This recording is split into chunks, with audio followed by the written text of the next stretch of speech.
আসসালামু আলাইকুম viewers, welcome to দিনাস kitchen. আশা করি আপনারা সকলেই ভালো আছেন। আপনাদের সকলের দোয়ায় আলহামদুলিল্লাহ আমিও ভালো আছি। বিশেষ কিছু জটিলতার কারণে এতদিন পর্যন্ত আপনাদের কাছে নতুন কোনো রেসিপি নিয়ে আসতে পারিনি। আসলে মন মানসিকতা ভালো না থাকলে কাজ করা সম্ভব হয় না। তারপরেও আমরা প্রত্যেক দিনের নিত্যদিনের কাজগুলো তো ফেলে রাখতে পারি না, সেগুলো করতেই হয়। অনলাইন থেকে হয়তো কিছুটা দূরে ছিলাম। যাই হোক, আজকের মূল রেসিপিতে চলে আসি আমরা। আমি আজকে খাসির পায়ার নেহারি করে দেখাবো। নেহারি পছন্দ করেন না এমন সংখ্যা তো খুব কমই আছে। আর একদমই সহজভাবে দেখিয়ে দেবো, চলুন আর দেরি না করে দেখে নিই। প্রথমে আমি নিয়েছি পুরো একটি খাসির পায়া এবং নলিগুলোকে আমি একটু ছোট ছোট করে কাটিয়ে নিয়েছি। দেখতেই পাচ্ছেন, ভালোভাবে এগুলোকে ধুয়ে একদম পরিষ্কার করে নিয়েছি। খুব বেশি বড় সাইজও না, খুব বেশি ছোট সাইজও না, মাঝারি করে সাইজ করেছি। নর্মালি নেহারির সময় পায়াগুলো একটু বড় সাইজ করেই কাটা হয়। এখন আমি এগুলোর ভিতরে মশলা দিয়ে দিব। দেখতেই পাচ্ছেন, 3-4টে এলাচ, দারুচিনি, 2টি তেজপাতা, 3-4টে লবঙ্গ এবং 1 চিমটি পরিমাণ জিরা দিয়ে দিয়েছি। আর সাথে দিয়ে দিচ্ছি 1 চা চামচ পর্যন্ত আদা বাটা। আরও দিয়ে দিচ্ছি 1 চা চামচ পর্যন্ত রসুন বাটা। এগুলোকে এখন আমি একটু মেখে নিব। আর সাথে দিয়ে দিচ্ছি স্বাদমতো লবণ। আমি 1 চা চামচ ব্যবহার করেছি, কারণ এগুলোকে সিদ্ধ করতে দিব। আপনারা প্রথম দিকে লবণটা একটু কম ব্যবহার করার চেষ্টা করবেন, কারণ লবণের মেজারমেন্টটা যদি কম বেশি হয় সেটা আমরা পরবর্তীতে অ্যাড করে মেজারমেন্টটা ঠিক করে নিতে পারি। কিন্তু প্রথমেই যদি আমরা খুব বেশি পরিমাণে লবণ দিয়ে ফেলি, সেক্ষেত্রে কিন্তু খাবারের টেস্টটা ভালো আসবে না। এগুলোকে একটু মেখে নিচ্ছে ভালোভাবে। এখন একটি সসপ্যানে এগুলোকে আমি ভালোভাবে সিদ্ধ করে নিব। আপনারা চাইলে প্রেসার কুকারেও করতে পারেন। আমি 1 ঘন্টার মতো সিদ্ধ করে নিব এই হাড়গুলোকে। আমি একবারই সমস্ত পানি অ্যাড করে নিচ্ছি, এরপরে আর কোনো পানি অ্যাড করব না। এখানে আমি 1 লিটার মতো পানি দিয়ে দিয়েছি। এই পানিগুলোতেই সিদ্ধ করব। আবার এই পানিটাকে আমি ঝোল হিসেবে রেখে দেব নেহারির। একটু নেড়েচেড়ে দিয়ে ঢাকনাটা বন্ধ করে দিয়ে আমি 1 ঘন্টার জন্য রান্না করে নিচ্ছি। আপনারা প্রেসার কুকারে দিলে 5টা কি 6টা বাসি ওঠার পরে আর ওঠাবেন না। অলরেডি পলক চলে এসেছে, আমি বেশ কিছুক্ষণ পরেই দেখছি। মাঝে মাঝে একটু ঢাকনা সরিয়ে নেড়েচেড়ে দিতে হবে।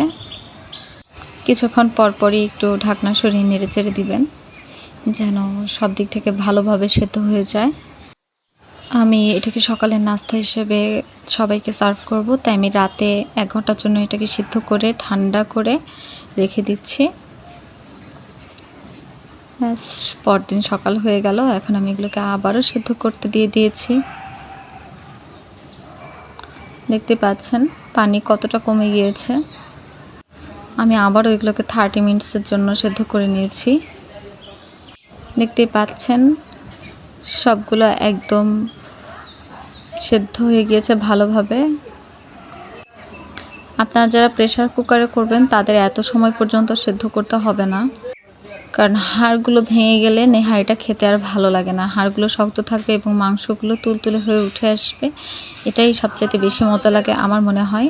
দিয়ে দিচ্ছি 4টি কাঁচামরিচ।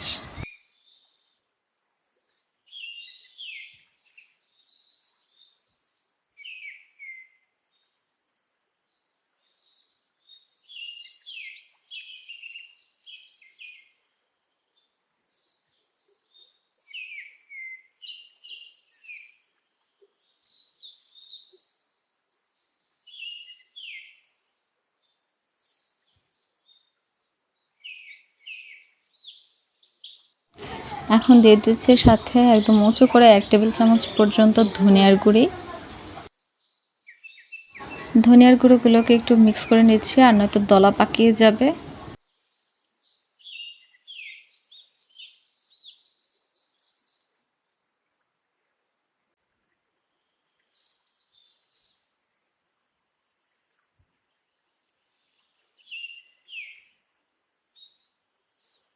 দিয়ে দিচ্ছি 1/2 টেবিল চামচ হলুদ গুঁড়ো। মশলার মেজারমেন্টটা অবশ্যই ঠিক রাখার চেষ্টা করবেন, আর নয়তো নেহারিটা কিন্তু খেতে ভালো লাগবে না।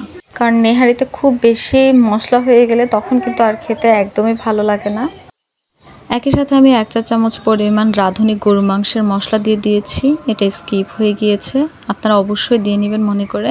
এখন আমি ঢাকনা দিয়ে আরও 10 মিনিটের জন্য রান্না করছি। অলমোস্ট হয়ে গিয়েছে, দেখতেই পাচ্ছেন ঝোলটা আরও কমে গিয়েছে।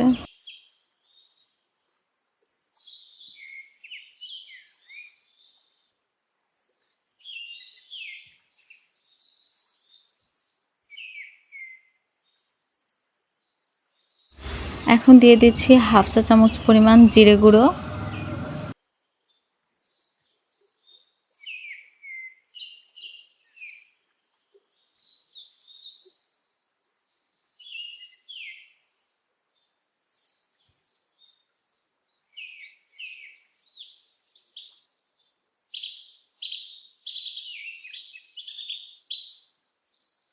এই পর্যায়ে আমি আরও 5 মিনিটের জন্য ঢাকনা দিয়ে রান্না করে নেব, এতে ঝোলটা আরও শুকিয়ে যাবে।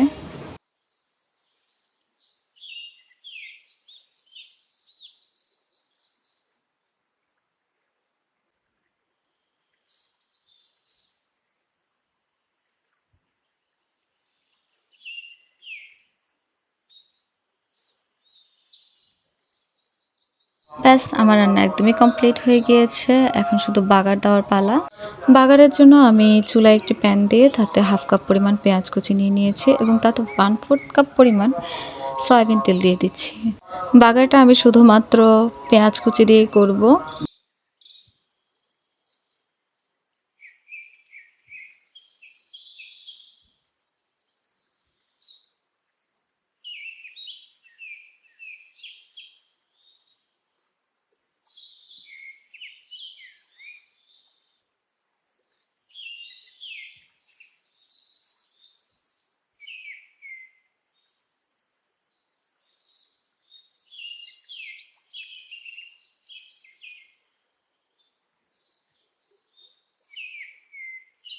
ব্যাস, দেখতেই পাচ্ছেন আমার পেঁয়াজগুলোকে বেরেস্তা করা হয়ে গিয়েছে। আমি ঠিক কতটা কালার এনেছি আপনারা দেখতেই পাচ্ছেন। এর চাইতে বেশি ব্রাউনিশ আমি করব না, তাহলে আর খেতে ভালো লাগবে না। তেলের ভিতরে থেকে আর একটু কালার অটোমেটিক্যালি চলে আসবে। এখন শুধু দিয়ে দিচ্ছি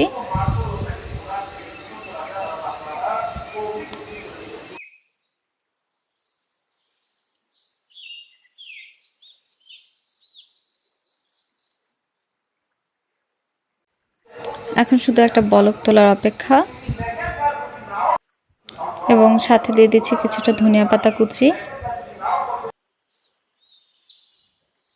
ভালোভাবে একটা বলক তুলে আমি চুলা থেকে নেহারিটা নামিয়ে নিচ্ছি। এই তো তৈরি হয়ে গেল দারুণ মজার খাসির পায়ের নেহারি। আপনারা এটা গরুর পায়েরটাও তৈরি করতে পারেন, সেম প্রসেসিং থাকবে, কোনো সমস্যা নেই, একই মশলা ব্যবহার করবেন। দেখে বোঝাই যাচ্ছে রান্নাটা কতটা পারফেক্ট হয়েছে এবং খেতেও বেশ দুর্দান্ত হয়েছে। আজ এ পর্যন্তই। ধন্যবাদ সবাইকে এতক্ষণ সাথে থাকার জন্য। সবাই ভালো থাকবেন, সুস্থ থাকবেন, আমার জন্য দোয়া করবেন। দেখা হবে পরের কোনো ভিডিওতে। আল্লাহ হাফেজ।